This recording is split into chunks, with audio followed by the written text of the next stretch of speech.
विधि क्षेत्र से जुड़े हुए साथियों, अधिवक्ता साथियों, प्यारे विद्यार्थियों, आज हम लोग आपराधिक बल, हमला, बल इत्यादि विषयों पर चर्चा करें। सर्वप्रथम बल के बारे में बातचीत करें। First of all we will discuss about the force and later on criminal force, when force becomes criminal force and the offense of assault. सबसे पहले बल के बारे में बात करेंगे कि व्हाट इज फोर्स। तो जैसा कि पुरानी भारतीय दंड संहिता में सेक्शन 349 बल को परिभाषित करता था। नई भारतीय न्याय संहिता 2023 सेक्शन 128 जो उसे रिप्लेस करता है। तो अब बल का जो कंसेप्ट है, फोर्स का जो कंसेप्ट है, it has been laid down under section 128 of new Bharatiya Nyaya Sanhita 2023। The concept remains same, सिर्फ सेक्शन का बदलाव है, सिर्फ हेडिंग बदला गया है, धारा बदली गई।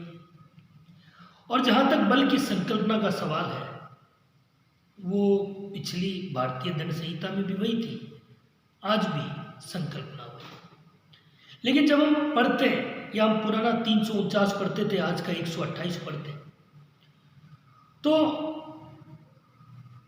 आप लोग अपनी अपनी बुक्स में इस सेक्शन को देख सकते, खोल के पढ़ सकते कि कोई व्यक्ति किसी अन्य व्यक्ति पर बल का प्रयोग करता है, ये तब कहा जाता है जब उस अन्य व्यक्ति में गति परिवर्तन, गतिहीनता कारित कर देता है, या यदि वह किसी पदार्थ में ऐसी गति परिवर्तन, गतिहीनता कारित कर देता है जिससे कि पदार्थ का स्पर्श उस अन्य व्यक्ति के शरीर में या उसके किसी भाग पर या उसके पहने हुए किसी चीज पर जिसे वो ले जा रहा हो, या किसी चीज से जो इस प्रकार स्थित है कि संपर्क में आए और व्यक्ति की संवेदन शक्ति पर प्रभाव पड़ता हो, तो उसे बल कहा गया।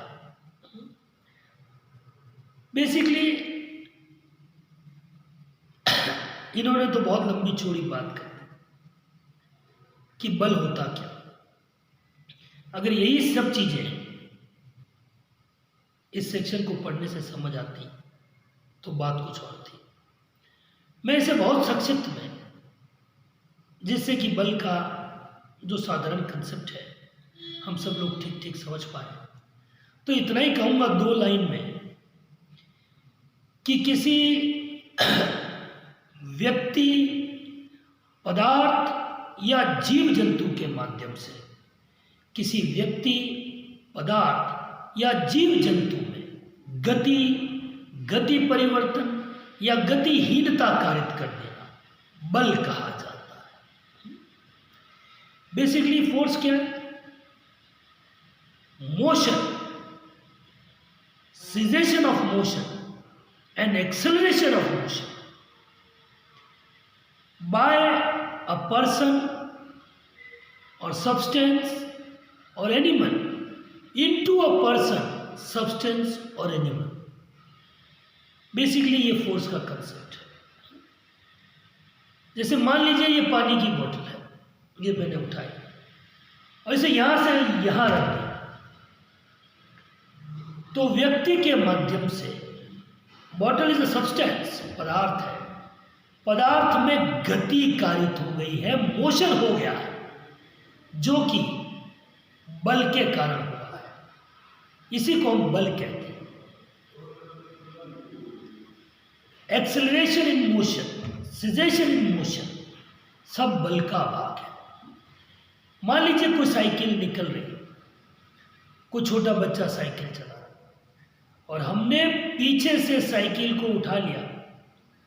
अब बच्चा पैडल लगाता रहेगा, लेकिन साइकिल अपने स्थान से हिलेगी नहीं। हमने उस साइकिल के मोशन को सीज कर दिया है। That is also called force.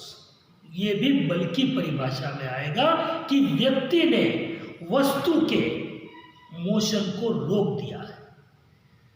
तो basically motion, cessation in motion और acceleration in motion is said to be force.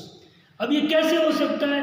तो व्यक्ति, पदार्थ और जीव जंतु के द्वारा, व्यक्ति, पदार्थ और जीव जंतु में गति परिवर्तन या गतिहीनता बल कहा जाता है। मोशन, सेसेशन इन मोशन और acceleration in motion by a person, by an substance और by an animal into a person, into a substance or into an animal is said to be force।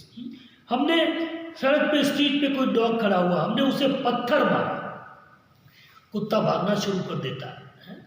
तो ये क्या किया हमने कि person ने, मैं पर्सन हूं, मैंने पत्थर उठाया, तो पर्सन ने, पत्थर एक सब्सटेंस है तो मैंने सब्सटेंस के माध्यम से, और वो कुत्ता एक एनिमल है तो एनिमल में मोशन क्रिएट कर दिया है।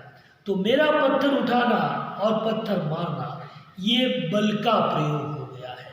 तो ये पहली चीज हुई कि भाई बल एनिमल में मोशन क्रिएट करके भी हो सकता है, बल सब्सटेंस में मोशन क्रिएट करके भी हो सकता है, या पर्सन टू पर्सन, अगर मैं किसी को धक्का दूं सीधा सीधा तब भी कोई व्यक्ति मोशन में आ सकता है, या कोई व्यक्ति भाग रहा हो मैं उसे पकड़ लूं तब भी वो सेसेशन एक मोशन में आ सकता है, बल का प्रयोग हो सकता है।